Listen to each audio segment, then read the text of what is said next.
Normally when I get up, there's no reason to clap because I haven't done anything yet. Today there's a reason to clap, okay? This is a historic, monumental day for Sacramento State, and today we have a new coach, someone who will continue that success and move us forward. I'm so happy to welcome the 11th head coach of Sacramento State football, Coach Troy Taylor. I appreciate you guys being here. I'm really excited. I'm really thrilled. See a lot of friendly faces of people that I know. I got a lot to be grateful for, and it starts with Dr. Nelsen, whose passion was palpable when I met with him. And obviously he believes in this university, this city, and he believes in me. And they backed it up with content, and I feel really excited to be able to work for him. And then Mark Orr. Mark and I have known each other for a long time. Mark is he was very aggressive in reaching out, and in a good way. And it was very clear he wanted me to be here, and that drew me even closer to Sac State, to be honest. Got to thank my family. My wife, Tracy, has been unbelievable. I talked her into selling our house here and going up to Eastern Washington for about a third of the pay, and so not many people would do that. And then to Utah, and then back here. And my kids, Noah, Ella, and Aaron, who have all been outstanding and being uprooted a number of times, but we're coming back home. And my son Aaron was a little upset, a little teary-eyed that he had to leave his friends. And then I mentioned that the mascot was the Hornets, and I had him, and he was all in. So it's an exciting time. I want to thank Jody Sears for the foundation that he's laid here. He hired a bunch of good coaches, quality people, and brought in a lot of good players. And so I just spoke to Jody on the phone right before I got here, and he's rooting for us, and he's rooting for the Hornets. So I'm really excited. Vision for the program. Obviously, I have a familiarity with Sacramento. One of the things that's drawn me to Sacramento is the not only the quality of people, what the city offers, but the quality of high school football here. And great coaching in the area of Sacramento. I've been all over the country, and there's no better coaching than the coaching that's in this area. They develop great players. Players that understand work ethics and what it takes to be a champion. And, make no mistake about it, the Sacramento area is going to be something that's a priority for us, bringing in the local kids that understand what it takes to win and get them into our program. When we talk about vision, in a nutshell, it's going to be based on love. Love of Sac State, love of football, love of competing, and love of each other. So when you come to a Sac State game, you're going to see guys that love being out there, love competing, love playing, love being here. I just feel love is the most powerful force in the world. And that when you have a team that truly cares about one another, and you can accomplish almost anything. I tend to dwell in the realm of possibility, that really anything is possible. If you really believe and you're surrounded by great people. We're going to do things the right way. There will be no corners cut. The graduation rate here has been great. That will continue, and our players are going to win on and off the field. So, any questions anybody has? How much do you think your experience here with Folsom is going to help draw more high school talent to this university instead of allowing it to go elsewhere? Yeah, I think there. Certainly people are probably familiar with Folsom High School in this area, and I'm restless with the status quo. I have no desire to be average or normal. We want to do things differently. We want to be dynamic, and I think a lot of coaches talk about that, but I think if you look at the product that was put on the field at Folsom, you can see what it looks like. So kids know about that and what happened there, and we're going to bring that same spirit and competitiveness, and ingenuity, and somewhat unorthodox approach to Sac State. Troy, did you think this was a long shot you'd come back here as a head coach? Well, I mean, I was at a great spot, obviously, at University of Utah, working for an incredible coach and Coach Whittingham, and a great staff, and family loved it in Salt Lake City. So I wasn't searching for anything. I've been always pretty good at keeping my eye on the ball and just doing what I do as best as I possibly can, and not worrying about the future and just living in the present. But when I was approached, and the more I talked to Mark and what the vision was here and what the level of support was going to be, the more excited I got. And then and once that happened, as long as we could work out the details and all that thing, I was very excited to be here. So I wasn't thinking about it, but when it opened up and they approached me, I became very excited about it. Had you worked with any of the players when they were younger, when you were still in the area? You know, the guys that we recruited or evaluated, I don't believe I've worked with any of the players. I don't believe there's any Folsom players on the roster. I don't think so. That'll change, though. So I I'm promise looking you. at Brian. He knows the roster. Going back in time, was Max Miller the coach when you were at Cordova? Yeah. And then did you work with him again when you were at Folsom? Yeah, we did. Yeah. So Max So, and so Mac, talk a little bit about Max Miller, because you and I are the same age. I was at Rio when you were at Cordova, and Okay. I knew him and I know his kids. yeah, Max has been an incredible impact on my life. He was outside of my parents and family. He was the first person that really believed in me. And so when I moved over to Cordova High School, I had to compete against another quarterback who was a really good player that had taken in the city championship, and Max ended up starting me over him and believing in me. And from that point is really where I blossomed in my confidence and my ability to think that, I guess my connection with the fact that if you work hard enough and you have good guidance, and you're committed and passionate, that you can do almost anything. My dream was always to play college football and get a scholarship, and Max was one of the people that made that happen. So his spirit will definitely be within this program. I talk to Max often, and we did work at Folsom. He's an outstanding coach and an outstanding person. How much opportunity have you had to review the talent that you have here on campus and how that meshes with what your plan is for what you plan to run on both sides of the ball? Yeah, so my first order of business coming here was just meeting and interviewing the existing staff. Jody hired some outstanding people and coaches, and so I wanted to get to know them and give them an opportunity to show me what their vision was and who they're all about. So I have not looked, to be honest with you. It's been a bit of a whirlwind, but I will do that. Now the basic, vision and how we attack things and do things, that will not change in terms of who's here. Now there'll be, you always have to, as a coach, adapt and evolve to what you have around you. That's what good coaches do. But we're going to be who we are. I have a very strong, clear vision of what that looks like, both tangibly and non-tangibly. And we'll get to work, and it'll start from day one. I'm really excited. The players are all on break right now. But I'm going to coach in the Holiday Bowl and finish my commitment to the University of Utah. And then once I come back, I really look forward to meeting with every single player and getting to know them.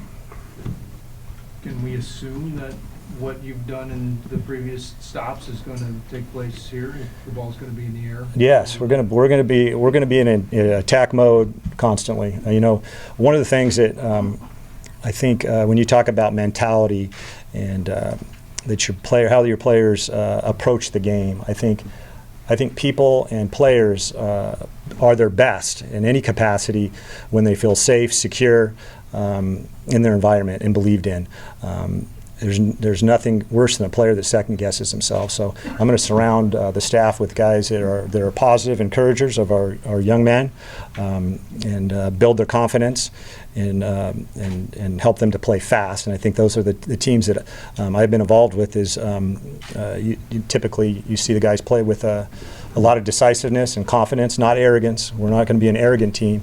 I want to surround myself with humble people. Humble people wake up every day trying to figure out how to get better. So we want hungry, humble people that come here as coaches, as players, that have confidence in themselves, but know that they're going to have to put the work in, and then they're willing to do it. But a lot of that same spirit that you saw at Folsom High School, you will absolutely see here. We may punt a couple times. You, as a competitor yourself, you enjoy confusing defenses, and there's a factor in that, and just putting together an offense. And I'm sure you're excited about this new challenge here, because coaches seek challenges too. Right. Yeah. And that's what drew me to this. Is I was ready for a new challenge. When I left Folsom High School, it was a great environment, but I needed another challenge, and so I was just kind of felt called to do that. And this is another great challenge. I feel like everything is here. That everybody asked me, well, why can't you be successful in there? And I believe we can. I believe we can be successful on and off the field. In terms of competing, and that's going to be one of the characteristics or values that you see in the team is competition. Guys that love to compete. in everything they do, in the classroom, on the field. And that's the first criteria of student athletes, is we're looking for guys that are competitive. They want to be the very best at what they do and everything, and that'll drive them through. Again, humble, hungry guys that are willing to work. You know, Mark, you've talked about this, it's winnable here, you know, with the facilities and the conference, and, you know, I'm sure you and Troy talked about that. I mean, it's a sleeping giant here. Oh, absolutely. It's winnable here. And Can you address the mic? Oh, I'm sorry. Yes, absolutely. We believe that we can and will compete for championships here and win championships here. And certainly there are some pieces in place. We are going to continue to build and invest in the program to make it better. And 100% believe we got the right leader that's going to lead us forward. But for sure, there's no doubt about it. We're here to compete and here to win. And I think Troy, President Nelsen, and I are all on the same page there. And we'll get after it. Looking forward to it. We talked a lot offensively. Defensively, they really struggled last year, especially stopping the run. How are we going to make change defensively? How do you think would be the best way to go about it? Well, the first step in that is going to be hiring a defensive coordinator, and you know, I'm big in empowering a guy. So as long as I'm comfortable with the concepts and his vision of the defense, he will have full autonomy to do what he does.